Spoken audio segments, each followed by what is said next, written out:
Right. Hello, everyone. My name is Bree Kimberly. I am a nurse here at NKC Health in the Community Health and Wellness Department. And Laura Ashbaugh is our speaker today, and she's one of my favorites. Oh, thank Um, you.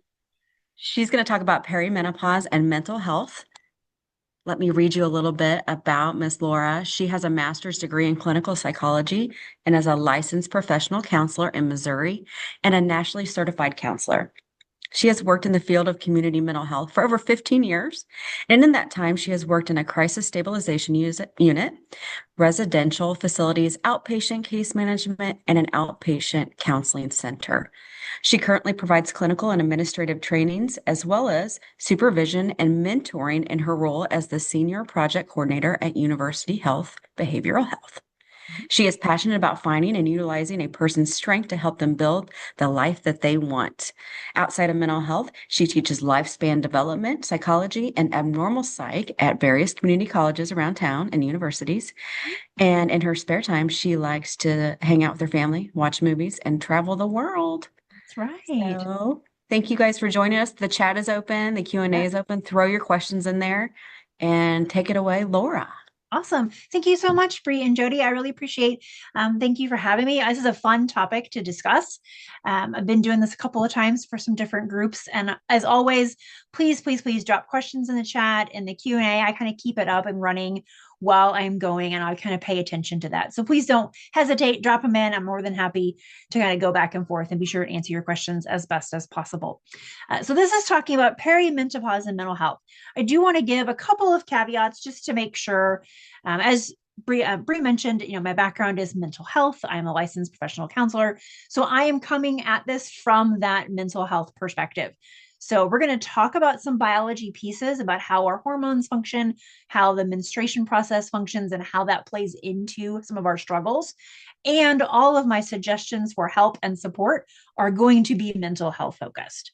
So I'm going to refer you to your doctor regarding any kind of hormonal or medication type of treatments. I can't speak to that because that's not my background and my experience, just as a general caveat. So I did want to show just a quick little video to get us kind of thinking about what does it look like for perimenopause and and I'm sure many of you are in a similar place. I gotta find it. Hang on a second. Got to get to the right spot. I had it pulled up and then it disappeared on my computer with all the 500 things I have up and running. Um, and you're probably all seeing. Here we go. Okay. So, as a millennial, I'm sure many of you are as well. I'm an elder millennial. We are all entering this phase of perimenopause. And I am a big fan of Friends. And so I feel like what better representation of the experience of perimenopause than Ross from Friends? So I relate very much to this, makes me laugh. And I think laughter is really important. So I'd love to hear in the chat if this relates to you as well. So let me show just this short little video of what's like perimenopause is like from Ross's perspective. Dude, are you okay? Totally. When I actually die, some people are gonna get seriously haunted. I'm mentally unstable. Why? Why me? That sandwich was the only good thing going on in my life. Someone ate the only good thing going on in my life. My life is an embarrassment. I should just go live under somebody's stairs. Knock that door down. Would, but I bruise like a peach. I'm fine. Totally fine. I don't know why it's coming out all loud and squeaky, because really, I'm fine. What the, what? Not knowing when to shut up. Nope, that's my thing. Yep. How much do you weigh, Ross? I prefer not to answer that right now. I'm still carrying a little holiday weight. Why do bad things happen to good people? Man, can't anything go right in my life? So I feel like that represents a lot of our experiences in perimenopause. It echoes my own personal experience. It also echoes many of the experiences of my friends and coworkers and people that I speak to as well. I'd love it if you drop in the chat and say, oh my gosh, that totally fits me as well. Because I think kind of sharing the experience and recognizing that we're all not alone is an important part of understanding and coping what we're going through and what is happening in perimenopause. Because I think for many, and much of the conversation I've had with those around me, is that idea of, Oh my gosh, that happens to me too. Oh, I thought I was just losing my mind. Oh, I'm not alone. And there's such power in that sense of community and that sense of not being alone. So Ross, always a good favorite. So some of the things I'm kind of hoping to talk about today is recognizing how perimenopause is affecting us psychologically, talking through some mental health suggestions and ideas of things you can do to help support, and a little bit of some professional competency. So starting off, we got to get a good foundation of what is perimenopause. Okay. So there is one of the challenges of menopause itself is it is actually, you don't really know you're there until you're there. So menopause is defined as 12 months with no menstrual period. So you could be at month 8 and you're still not quite sure. You could have a period at month 9 and the 12 resets. So menopause occurs when you've had 12 consecutive months with no period. So perimenopause is the time period leading up to that moment. It is that transitional phase when our body is going from consistent regular hormonal cycles and transitioning into ultimately what will become a different hormonal cycle without having periods. So it's that transitional phase. This can last a significant amount of time. So this can be physical symptoms, emotional symptoms, even cognitive symptoms. There are some unusual ones. One that people often reference or talk about that feels unusual is your ear will itch. Like the inner part of your ear and your ear canal will just be itchy. And that does seem to be connected to some symptoms of perimenopause. So it's that transitional phase.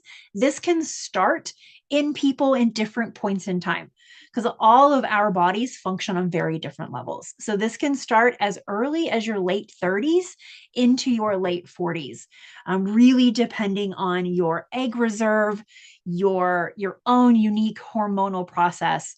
And there's some genetics related to it, as well as health that is related to when this begins for people. So it begins in about your late 30s to your early 40s, and it begins a transition into what will ultimately be menopause when the cessation of menstrual periods begins. So some common symptoms that we see in perimenopause are going to be irregular periods. So this can look like a number of different pieces for people. This may be they come more often.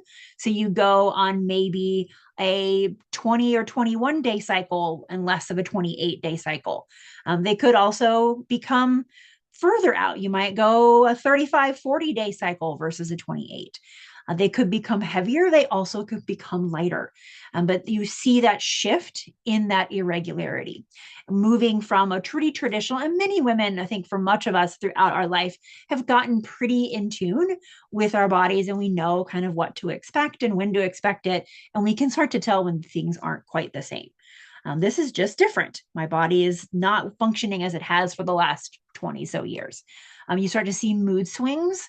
So that might be anxiety. For some women, they have heightened anxiety. For others, it's just a feeling of more emotionality, quicker to irritability, thinking like that kind of that premenstrual dysphoria, that kind of ramped up type of emotional mood swing. You might have trouble sleeping. So this could be insomnia where you wake up early or you can't fall asleep. Everyone's favorite that what we tend to talk about is the hot flashes or the night sweats. I should have pulled up that video. There's a really funny video of a woman having a hot flash she's out at a football game, at like a high school football game, and she is bald and you can see her head steaming. You've seen that one. Awesome. Look, it's a great one. And I think that what I like about that, you can see the steam. Exactly. What I love about that is we tend to think of hot flashes as a very like, well, I just feel hot. And it's like an internal perception experience. And what that video shows us is no, your body's literally getting hotter. It's not just that you feel hotter, you are hotter. So you have hot flashes, you might have night sweats, and those are ones that people really will often comment on and will struggle with that really seems to affect their day-to-day life. I know recently, and I'll share my own personal stories. My husband was kind of teasing me a little bit. I was cold, I'm cold. And then we're at the store and I'm like walking through and all of a sudden I'm like, oh my gosh, I'm hot. And I'm just like peeling off like all the layers. And then I'm like, oh my God, I'm cold. And he looks at me, he goes, you're just going through it today. And I'm like, yes, I am. Yes, I am. That is what is happening. And it comes on seemingly out of nowhere, which I think a lot of people find very frustrating. It's that unpredictability, that irregularity that you just makes you feel that kind of like out of control. So I like the comment from Ross is that I'm fine. I'm fine. It's like you're just trying to tell yourself you're okay when you're not. It can also lead to tiredness, low energy, difficulty concentrating, remembering things, the brain fog, and then ultimately changes in sex drive. So this can go either direction. It can decrease in sex drive. It also can be an increase in sex drive. A lot of it is going to depend on, again, your own unique body. Our bodies function in a pretty similar way. We understand that process, but individually, there's a lot of variation in how our bodies play out and how we experience that. So these are some common symptoms, and some women have all of them. Some have very few. I have a coworker who has hardly any of these symptoms, but they have a locked shoulder. So randomly their shoulder and their joints will lock up. Other than that, they've not had a lot of symptoms. Others I know experience a significant number of these. So when we start noticing these symptoms, it starts to give us that clue that, hey, we're headed in that direction. This might be what's going on. So there are a lot of myths about perimenopause. So a really big one, and you will hear this from providers and doctors, and that's very frustrating to a lot of people, is that perimenopause only affects women in their 50s. I've had multiple friends and coworkers who report being told, you're too young, that can't be it.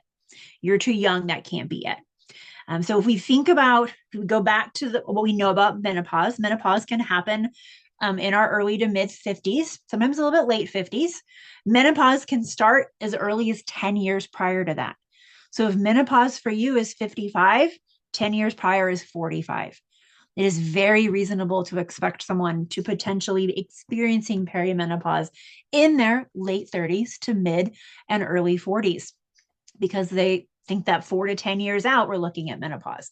So it's a huge myth that you might be too young to be experiencing it.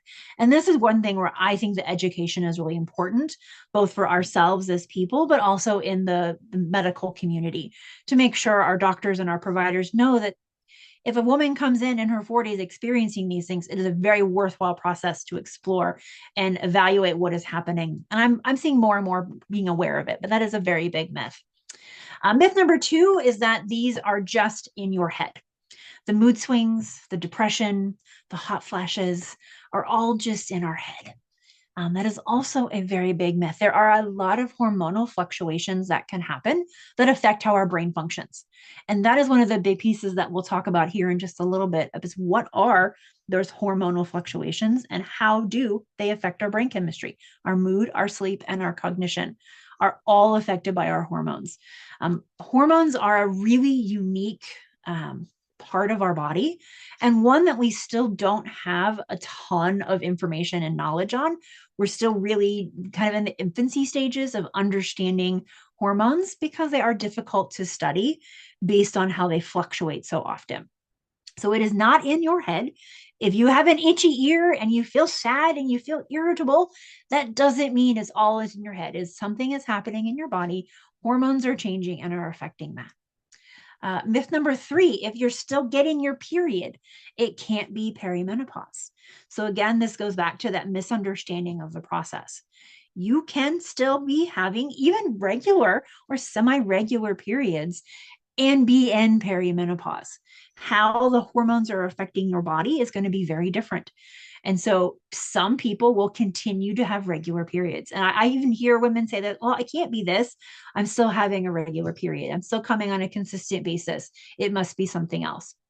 It can certainly still be perimenopause, even with that regularity. Myth number 4, you just have to tough it out. There's nothing that helps. And this myth is one where the idea for this presentation really came about. is a lot of people I knew and in the circles I spent time in just felt very like helpless. And that is never a good feeling to have. Even if the solution isn't getting a medicine or taking a hormone, there are options for us. There are things that we can do for ourselves that can make a difference. So there are a lot of different effective strategies, treatments, therapy, hormone therapy, lifestyle changes, and then mind body practices. And those are some of the things that we'll be talking about toward the end of the presentation. Or what do those look like? Now, I will give you a slight preview and I will give you a little bit of a warning and a caveat.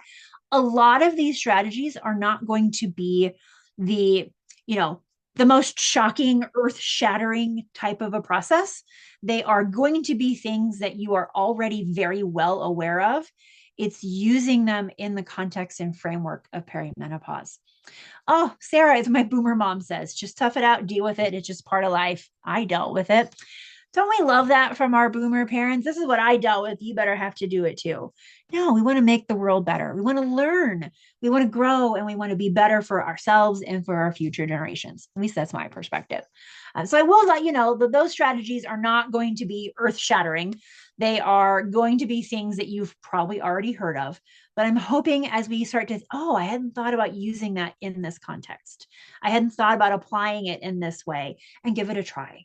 And anything that we can do to better ourselves well-being wise, I think is going to be positive. And then another myth is that everybody goes through the same symptoms. Okay, so I've kind of said this as we've been talking through that everyone experiences this a little bit differently. They do vary wildly. And I think that is some of the challenge with the diagnosis, with a lot of these myths, is it's not consistent. It's not the same. Science and data likes things consistent and like things the same. When it changes a lot, it leaves a lot of question marks. And so it really is that they do vary widely. People experience mood changes. Many have physical symptoms, some have none. And so that does make that a little bit more challenging to really understand what is happening with me. But if you know your body, you have an awareness of how you function, you will notice when it's different. And that is what really makes the shift, is that you have noticed something different in your body. And that is going to connect back to your experience of your symptoms. So there's some myths that hopefully we can start to break down and change the conversation in our society and say, no, it is different. We all experience this in different ways. This can happen when you are in your 30s, and this can look like that. And there are options. There is hope. That's the big thing. There is hope that there's things we can do to smooth and ease the transition. So let's look at what is actually happening during the menstrual cycle. And that's going to give us some clues into how these hormones are affecting us and how their shift is affecting us. And I will say, I find in researching this and putting this presentation together, I'm fascinated by the human body. I think it is an amazing specimen. And the more I learn about it, the more fascinated I get. So this is how the menstrual cycle is expected to function on a typical everyday basis. It does typically run from about 0 to 28 days for the most part. And you will notice there are 4 distinct hormones that will fluctuate throughout this cycle. And each one of those hormones is serving a different purpose in this process. So we call the egg, or technically the appropriate name is the follicle. So the follicle is what is maturing into what could potentially become a baby with the proper sperm present. So the follicles exist in our ovaries. A fun fact about follicles is, as a woman, you are born with all of the follicles you will ever have in your entire life. And an even deeper fun fact is the point in our life where we have the most number of follicles is actually when you are 20 weeks gestation. So when a girl baby is in utero at 20 weeks, her developing ovaries will have the most number of follicles ever in her entire life. From that point forward, the number will slowly dwindle. because what our body is needing to do is our body needs the right follicles to mature and develop to be able to potentially further life. So with that particular fact, this one I find really cool.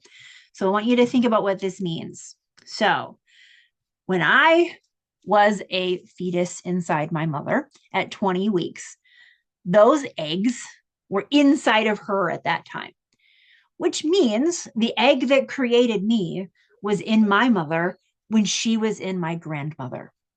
And so you think about that connection and how far back that goes genetically, scientifically, and hormonally, even, that we are connected in so many more ways than we realize.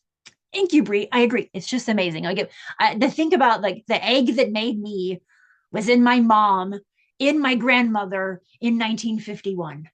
Like that is how that functions. So what as we mature and develop, those every month, every 28 days, a follicle is maturing and ultimately leading to the possibility and potential for life. So we have several different hormones that are supporting this. You've got FHA, or follicle stimulating hormone. It's this green line. We have estrogen, which is the yellow, the LH, which is the luteinizing hormone, and then we have the blue line, which is the progesterone. So what you notice is the three follicle stimulating, estrogen, and luteinizing all spike right in the middle of the menstrual cycle. And the goal here is to release that mature follicle into the fallopian tube. So all of those hormones are creating the cycle that stimulates the follicle, that leads to the release into the fallopian tube. And then all of those drop pretty quickly right afterwards. And then progesterone comes in on the back end. Progesterone is supporting the lining of the uterus. Progesterone is kind of like the glue that is holding together the lining of the uterus should that follicle be fertilized by a sperm and leading to the implantation of that fetus. So you have these hormones, and then at the end, when nothing has happened, they drop in order to release the lining of the uterus, release that follicle, and the cycle begins over again. So what is happening is there is a very complicated communication between the ovary, the brain, the uterus with these four hormones, creating to the release and drop. So each one of them serves a really important purpose in the process and affects our mood. So I'm going to go to the next page here, and we have it kind of written out. All right, so we've got estrogen. So estrogen's job, think of it as the builder. Right? It rises during that first half, and it is starting building that lining. It also boosts our energy, boosts our mood, our memory, and our confidence during this phase. So it is building that lining, starting that process, and then emotionally and mentally boosting mood, memory, and confidence. The follicle stimulating hormone, or FHA, is our egg helper. It's really helping the ovaries to grow and mature our egg. And it works very closely with estrogen. They're kind of like buddies working together, leading towards that middle portion. The luteinizing hormone is the releaser. This is the spike that triggers ovulation when your ovary releases that mature egg. This is when you begin your fertile window. There are some women who experience and feel the release of that follicle. There are some women that have a sharp pain that actually feel when ovulation happens. That does not occur for everybody, but many women do. And then ultimately we have progesterone. Progesterone is our calmer and our protector. So after ovulation, the progesterone rises to support the uterus just in case that egg is fertilized. It keeps the lining in place and has a calming and soothing effect on our mood and our body. If pregnancy does not happen, progesterone and estrone drops, the lining sheds, and we now have a period and the cycle begins again. So what is happening in perimenopause is these particular hormones are shifting in their functioning. They're lessening how much you're getting. And depending on which one you have less of is going to equal your difference of experience. So if you have less progesterone, so the less progesterone is going to lead to more likely higher mood and poorer mood, as well as higher anxiety, because you don't have that calm type of a hormone. And you also may have potentially lighter periods because there's not the support holding in that uterine lining. So it really depends on what is happening inside of your body. But these are the 4 main hormones that control this process. So for our mental health, it's going to depend. So the estrogen, and estrogen is an interesting one because it also affects neurotransmitters like serotonin, dopamine, and norepinephrine. If you've taken any other things about mood, I'm sure you've heard of serotonin, dopamine, and norepinephrine. Those are neurotransmitters highly associated with our mood. So with estrogen kind of being kind of buddy, kind of going along for the ride, playing a part in that interaction, that is going to increase our mood swings, increase our anxiety, our feelings of sadness, sleep disruptions, and then again, progesterone is that calming. So one of the things, again, it came to my other training I did on ADHD. ADHD plays a role with dopamine. So there is some research, and I've read some interesting research that shows those in the neurodiverse community actually will struggle somewhat more with perimenopause because of the pre-existing challenges with their neurotransmitters and how the two will interlink. I've actually had a couple of clients that shift their ADHD meds around their cycle. They will take more or less depending on where they're at in their cycle, and they found that significantly helps with their mood swings more. All of that involves talking to your doctor and your prescribers, but that is something that does play a role. So when we look at these symptoms and start mapping them out into why is this happening? Our mood swings are happening because our estrogen is fluctuating, affecting our serotonin and our brain sensitivity to stress. We get depression and sadness because of that drop in estrogen, reduces our feel-good neurotransmitters like serotonin and dopamine. Anxiety coming from that low progesterone, decreasing our calm response. We're irritable because we have sleep loss and fatigue, and hormonal changes making us more reactive. So some of the differences, some of these symptoms connect back to not just a specific hormone, but the overall experience of that hormone on our body. And when we have changes in serotonin and dopamine, that's going to change how we sleep and how we eat and our stress level, which all plays into all of it. And we think about it, we use the language vulnerability factors, what makes you more vulnerable to stress. One day, stress might bother me at level 2, and the next day, the same thing is affecting me at an 8 because I'm much more vulnerable. I'm hungry, I'm tired, I didn't sleep good, I'm hot. All of that plays a role. Brain fog and forgetfulness comes from a sleep disturbance, the estrogen shifts in our memory and our cognitive processing. And then low motivation and fatigue, again, connecting back to sleep, low estrogen and neurotransmitter changes. So we can start to map these pieces together and look to what is happening biologically. Now, like I mentioned, I'm not a doctor of any type. I am a therapist. So I cannot prescribe or do anything surrounding the changes of our hormones. However, what we can look at is we can look at our social and our other structures. And you notice sleep is a big one in here. So really being able to address sleep can make a difference and affect both your vulnerability and reaction to some of these struggles. Now, thinking about all of this biology piece, there's one really interesting question that science really hasn't entirely answered. We've got a couple of theories, but one of the big questions is, why do we have menopause? Which, like, it's kind of like we have this, of course we have it, but why do we go through menopause? You think about from a biological standpoint, biology and survival of the fittest. The goal is to continue your species. That's the whole point. Is we make more babies and we continue our species and we grow and stay on track. So why would a species naturally have the cessation of fertility? What purpose does that serve? Now, there are about 2 possibly 3 species, us humans being one. Elephants do appear to have a menopause, as well as whales do appear to also have a menopause. But for the most part, menopause is not seen in the rest of the animal kingdom, which is very unique and very interesting. Again, leading to the question of why does this occur? What is the point? What is the purpose? What is the value? And in answering that question, we start to get into some of the social struggles and the social challenges that play a role in how we experience this. So let's start with one theory that I really personally like and think is interesting. Okay. So this is called the grandmother hypothesis. And this is a theory. There is some research that supports it. There is some research that does not. So there's still kind of a big question mark.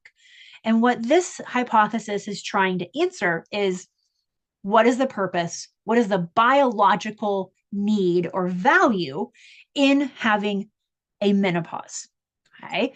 So there's 2 factors that we want to be sure and remember. One, pregnancy is a biological investment. When a woman is pregnant, there is a shift in her ability to care and provide for herself and her family. Pregnant people are not as fragile as we like to imagine, and there is an investment in there. Biologically, it takes a toll on a woman's body, both during as well as after. So there is a pretty significant investment in that pregnancy. And human infants are very uniquely vulnerable. Out of all of the mammals in the animal kingdom, our infants are the most vulnerable and incapable of caring for themselves. If you watch, I have a TikTok lady I follow that breeds horses, and it's foaling season. And so it means the babies are getting ready to be born. So I've watched many a video of horses being born. And that's similar for horses, deer, cow, you name most of the kind of mammals that we have domesticated. They give birth, and a few moments after birth, that infant is able to get up, can walk, can feed themselves, can run, can, for the most part, get away to safety and be okay. That is not true of human babies. Human infants, if without the care of another human, they do not survive and cannot survive.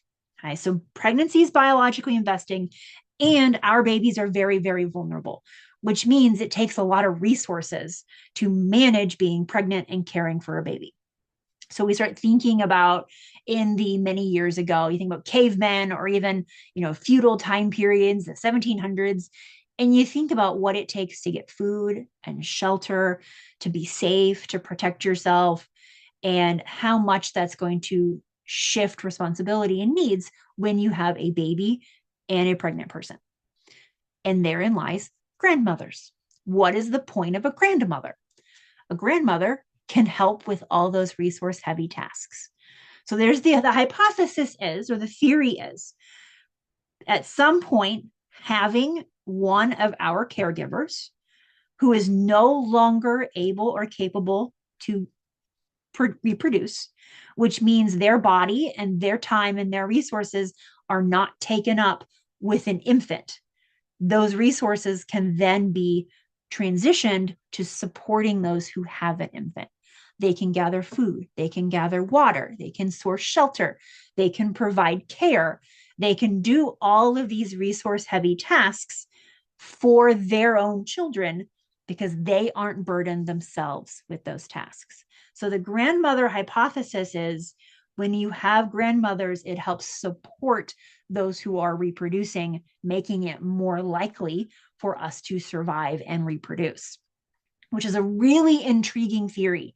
And I think societally very much shifts our perspective on menopause. Particularly in Western society, menopause is seen as a loss. You're less attractive, you're less valuable, you serve less of a purpose because you're old now. I had one person in the class, she goes, yeah, I'm invisible, no one cares anymore. But when we look at it through this lens, that the grandmother is vital to the survival of our species. It totally shifts that perspective. It's not a loss, it's actually a huge value. So the research that supports this, they did studies in Canada and Finland during the 17 and 1800s. And what they did is they looked at death and birth records. So how long did a person live? They connected the family trees and looked to see, did the grandmother survive? When did the children have their own children? How many children did they have? And what they found is the longer a woman lived, the more grandchildren she had, controlling for the number of children. So that's very important. It's not that, oh, you had 8 kids. Of course, you had more grandchildren. It didn't matter if she had 1 child, 2 child, or 10 children. The longer that grandmother lived, the more grandchildren she had. And that effect disappeared when there was distance between the grandmother and the children, which really indicates, hey, they're doing something really important and making a big difference. It also did not matter if the child was a boy or a girl, son or daughter, it did not matter. If a son or daughter lived close by, on average, they had 2 more grandchildren than those who lived further away. And for every decade beyond 50 she had an additional 2 grandchildren. So this gives us a clue that very possibly the purpose, a biological purpose of menopause is the shifting of support and resources into the younger generation, which is it's an intriguing concept and very much shifts our sense of value and sense of purpose around the experience of menopause. It's less of a loss and more of a transition. And when we feel differently about things, it affects how we experience them. If I see something as negative, I am more likely to have negative experiences of it and more likely to have more symptoms of it. So what can we do? And actually, I'm missing a slide here. I apologize. So one other piece related to that societal perspective, we do see differences in the experience of menopause across cultures. So for example, you will find in Japan, there is a word that means kind of honored or revered that is used for menopause. And they find in Japan, particularly Asian communities, they tend to have less symptoms of menopause and perimenopause. And one possible explanation is that societal shift in expectation. You're viewed as moving into wisdom and moving into an honored and revered role. So it has less of a negative stereotype that creates less of those symptoms. Whereas in Western society, again, we have that more negative viewpoint. You will also see similar experiences within indigenous populations as well. So depending on that societal perspective does seem to play a role and shape in terms of how we experience and feel about what's happening. So some strategies for coping. Okay, so what can we do about all of this? I can't mentally change how my hormones are functioning. My hormones are going to function how my hormones are going to function. And I can, to some extent, start to shift my mindset around that. And that's a really big piece of what we're going to talk about here in just a minute, but is really looking at what are my options. I do always recommend talking with your doctor, communicating with your OBGYN, communicating with your primary care provider, particularly if you are having some very severe and very life interfering type of symptoms. You're having, period bleeding for weeks upon end, or I've had several coworkers and friends who are like, they have a period, it stops, and they have 1 week reprieve, and then it begins again, and that is very much life interfering. Very extreme hot flashes, not sleeping, some of those pretty extreme symptoms. I always recommend going and talking to your primary care, talking to your OBGYN, and really finding that person to make sure that they listen. This is what I'm experiencing, and talk through your options, the pros and cons of hormone replacement therapy, the pros and cons of a birth control, the pros and cons of hysterectomy, removal, all of the different options that might exist. I always recommend making sure you have that conversation, and hopefully finding that provider that will listen to you and really collaborate on what you're experiencing and understanding and working with you to meet your needs as possible. So always start with that. And then from that point forward, some other options, some other strategies. Okay. So we're going to start with some lifestyle and self-care things. And I know I hate the language of self-care. It is certainly not my favorite. But it is an important idea that we need to be doing what we can on our end and really thinking about what is it that we have power and control over. What really are the options that exist for us? So sleep hygiene, it's going to be a first and foremost. We saw throughout a lot of those symptoms, the struggles with sleep and how sleep kind of compounds upon itself in terms of how it affects your mood and irritability and many of those other symptoms. So when we say sleep hygiene, that is going to be everything within your power. So examples of sleep hygiene recommendations. One is they recommend that you use your bed for sleep and sleep alone. Basically sleep and or sexual activities. So what that means is you're not laying in bed eating. You're not laying in bed and watching TV or sitting on your phone. Your bed is for the sleep and sexual activities. And that's about it. And the reason for that is our body gets primed and starts to be prepared and expecting certain actions in certain places. So when we have a space like the bed that can be for sleep and can be for eating and can be for watching TV, our body and our brain kind of get confused which one of those we're going to be doing. So the more you can limit that, the more you can prime and sort of prep your body like, hey, we're in bed, it's sleep time now. And so limiting your activities inside of your bed, also having the same general sleep time as well as same general wake time. That is also an important part of sleep hygiene. And again, it also goes back to that priming. Between 10 and 11, this is my routine. I brush my teeth, I brush my hair, maybe you take a warm bath, whatever you do, the prep for bedtime, put on pajamas, you have a similar routine at a similar time where you do a similar thing and your body is like, oh, okay, check. All right, that's what we're doing right now. We're good and ready for bed. And this will start to prep that hormonally and physically. So those are some examples of that sleep hygiene. It does take a little bit to start to make that transition. It's not like you can do it one night and everything's going to be fixed. It does take some repetition in order to build that routine and kind of build that like behavioral priming. So sleep hygiene, only sleep in your bed, have a similar sleep time, a similar wake time, a very similar routine that leads you into bed.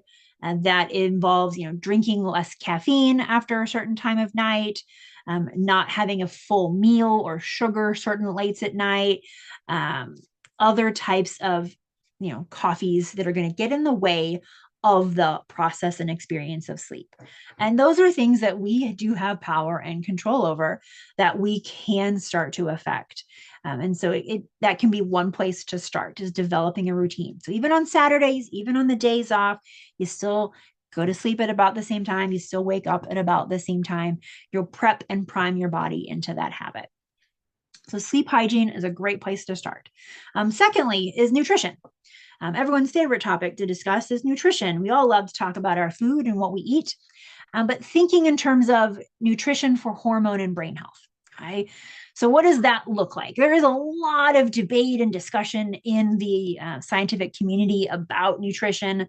There's a lot of misinformation about nutrition out there on the internet and social media. It's not one thing. There's no pill or supplement or cleanse or any of those type of things that we're looking or talking about. Kind of just big, broad type of recommendations is protein, healthy fats, and fiber-rich foods. Just what protein you choose, you choose salmon, you choose tuna, you choose chicken, whatever, none of that really makes a huge difference. Organic doesn't really make a huge difference, but you're leaning into that protein, you lean into those healthy fats, you use your olive oils, you use your avocado oils, those healthy fats that are heart healthy, and then fiber rich foods. You've had your beans, your lentils, your greens, all of those type of just big, broad categories that are going to both benefit you nutritionally, physically, as well as hormonally and brain wise. In addition to the omega-3s and B vitamins. We do find a lot of people are kind of deficient in some of these areas and our B vitamins and omega-3s. And always, I encourage you to talk to your doctor, talk to a nutritionist about any kind of supplementation as that is appropriate. So you got your sleep hygiene, you have your nutrition, and then get regular movement. So you notice I didn't put exercise, I said movement. Okay, so whatever that means for you. I work as a therapist, I sit a lot. So movement for me is just not sitting and just doing a little bit of walking. So that, it doesn't have to be now a marathon runner. We're just getting up and moving our body. We know that movement as a natural hormone releaser, a natural serotonin releaser. And so that can also play a huge role. So, and even if you want to couple movement with some of the other things that we'll talk about, like connections, you go on walks together with people. And so you're kind of doing double duty. You're meeting those physical needs, but also those social and emotional needs. So sleep hygiene, nutrition, regular movement, and then stress reduction.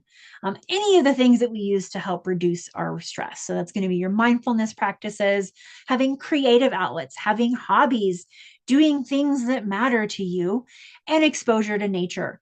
There is some really interesting and fascinating research on the value and purpose of being in the sun. I know the younger generation likes to talk about touching grass, but I think that is very much into connection to nature. You put your feet in the grass, you walk in the pathways through the woods, you sit outside in the sun, you do what you can to get more exposure to nature, and that can reduce those hormones, those neurotransmitters, and reduce that stress. So these are things that you can, none of these, I say again, none of these are earth-shattering or new or different. They are coming at it from the place of, hey, this is not only going to help with this, it's also going to help with my perimenopause and some of my hormonal struggles. And you might feel a little bit more power rather than feeling so out of control. So sleep, nutrition, movement, and then stress reduction, all things that can be done in service of supporting through this transition. From a therapeutic perspective, it are some options therapy-wise as well as psychologically. So this is going to look at our mental state. So how do I think? How do I, understand and perceive the world? So a couple of these can be done on your own. A couple of these are going to be done within the confines of a therapeutic relationship. So cognitive behavioral therapy, pretty much standard therapy that most everybody does, can help reframe your thinking. I've worked with many women who have this perspective of loss, of I'm not good enough. I'm not, my beauty is gone. My value is gone. And so we really do a lot of reframing around that, really thinking through how does that language and that word affect you? And how does that make you feel about you? And how does that then affect all the other pieces? So reframing our thought process, seeing it through that different lens, doesn't make it all better, but gives us a healthier, more balanced perspective, which can give us and help us use all of those other support strategies as well. Developing healthy coping. So that might look like, decreasing alcohol or drug use. That might look like decreasing shopping and spending, coping skills that maybe are creating other problems that are leading to other stresses. If we can help head those off and shift that coping, we're going to make a difference across the spectrum of experience. Mindfulness-based interventions, these are going to be that stress reduction where I'm, trying to be more present in this moment. A lot of anxiety lives in the past or lives in the future. Mindfulness is the here and now, what is happening right this moment. And the more present we can be, the more pleasure and enjoyment we can get out of the moment, and the less stress we experience in the past and in the future. So you can do mindfulness on your own. There's plenty of apps like Headspace and Calm that provide some really lovely mindfulness interventions. You all could just go to YouTube and just type in mindfulness and find things that you like. Mindfulness is not just about meditation. It's about being present. And there's a lot of value in being present in our lives instead of lost in the nebulousness or lost in the scrolling or lost in the negativity. Acceptance and commitment is a particular type of therapy that focuses on values. What's important to me? What matters to me? Why do I engage in this behavior? And what do I want to be engaging in? I always recommend to everybody to really think about values. As an example, one of my values is not surprising to those who know me is learning and curiosity. So I know if I'm not taking time to learn and be curious and follow a rabbit hole, I'm not okay. And so I know I need that in my life, and I make sure to build it and create that. And so values can be anything. It can be beauty, it can be adventure, it can be environmentalism, you name it, there's hundreds of different values. And so really thinking about what matters to you. Lots of people will say family, lots of people will say, helping others, and those are wonderful values as well. What does that look like? How does that play out in your life? And when you start to shift that focus on engaging in what matters to you, it takes away some of the negative as well. And then the last one there is validation. So acknowledge, this goes back to that idea of like, hey, I'm not alone. That weird ear itching and that sense of just being hot all the time isn't just me losing my mind. That is me going through a natural transition that is supposed to happen and is going to benefit me and society in that way. And I'm not alone in that. That validation in and of itself is huge. I told you the story of my husband commenting, oh, you're going through it right now. And it's funny, I think about that moment in the grocery store and I laughed when he said that. And I was like, oh, you know what? I am. Yes. And it was amazing the sense of like relief that came from that. Because I honestly hadn't even made that connection in my brain. I was just irritated. I was just like, what is the deal? Take off this, take off that. Put this back on. I'm just frustrated. And him just making that kind of comment in his sarcastic, but also very loving kind of way. I was like, you see me, you get me. Wow, you're right. I am going through it. And that's okay. That validation really does make a difference. I think many people will kind of devalue that sometimes. But as a therapist, I will strongly encourage you to put that a little bit higher up. Someone to say, I see you, I feel you, and you're not alone is very powerful. So the last piece to kind of talk about, and I've mentioned this kind of several times throughout, but this kind of gives you a little bit more of that kind of language around that mindset shift. This is out of all the things we talked about, the lifestyle strategies are going to work for any number of different things. And many of you are probably doing some of those. Therapy may not be for everyone, but mindset, particularly specifically around perimenopause and that experience, also does make a very big difference. So here's some examples of that mindset shift, some of which I've given examples of throughout. So the first one there is normalize the experience. I'm not broken. My body is transitioning. This is not wrong or bad. This is what is supposed to happen. This is a natural part, and it's okay. I'm making the transition. And if I need more help and support, there are options for me. Name it, explain it, and reduce shame. I'm sure many of you may have had this experience. I've talked with many coworkers and friends, and, I've had those kind of TMI conversations. And there's a moment of shame of like, okay, I am 44 years old. I know how to manage periods, but what is happening? I don't understand. And then being like, yeah, I get that. It reduces a lot of the shame that comes with those experiences that make you feel like you're 12 again when you don't know what's happening and you don't know what's going on and you don't know what to do. And I don't want to be 12 again. That was not a fun time. And so going back to the name it and explain it. This is perimenopause. This is a symptom related to my hormones. And there is nothing wrong with me. This is not shameful. This is an experience lots of people have. Normalizing that and really using that language for yourself can make a very big difference. Practicing self-compassion instead of self-criticism. My body is asking for care and patience versus what's wrong with me. Why am I broken? Why is this happening? No, it's supposed to be this way. This is what the experience is happening with.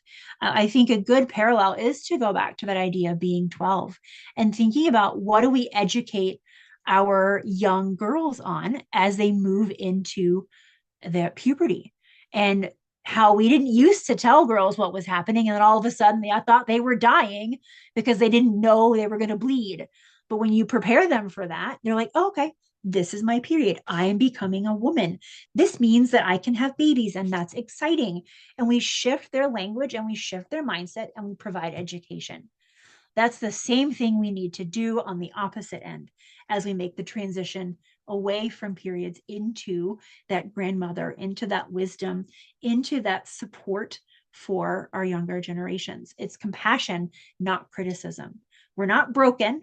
This is what our body's doing, and that's how it's meant to be done. Redefining power and aging. I've talked a little bit about this when it comes to the societal structures. It's a rite of passage, no different than being 12 and going through puberty.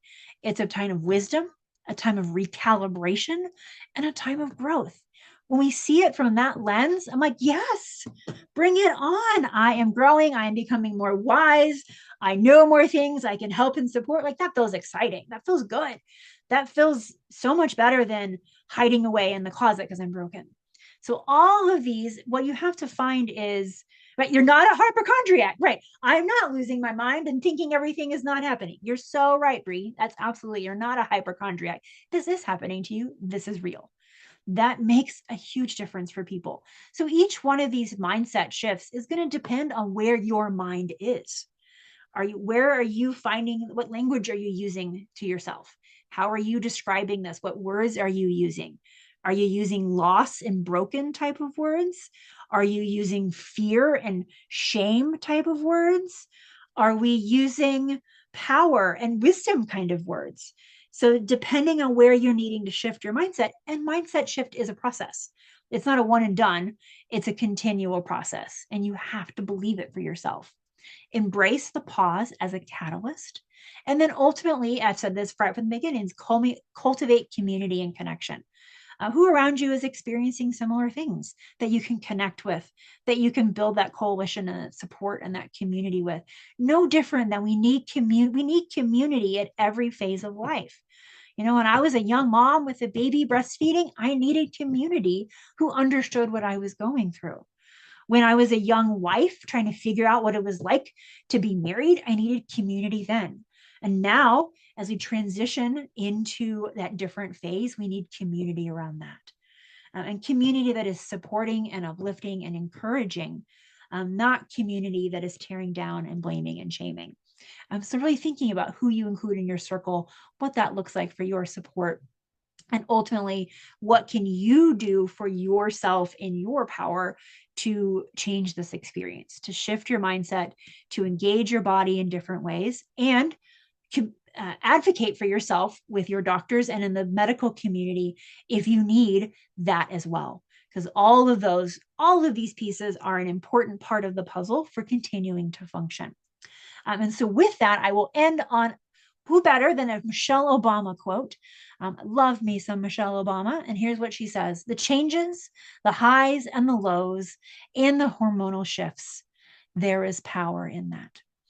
And so holding on to this is not broken. This is part of the process.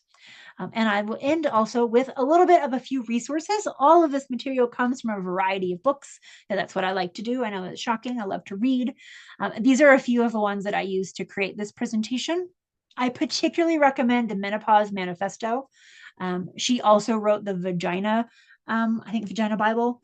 She is a OBGYN with a lot of great biological knowledge about the female body. So Own Your Wisdom with Facts and Feminism.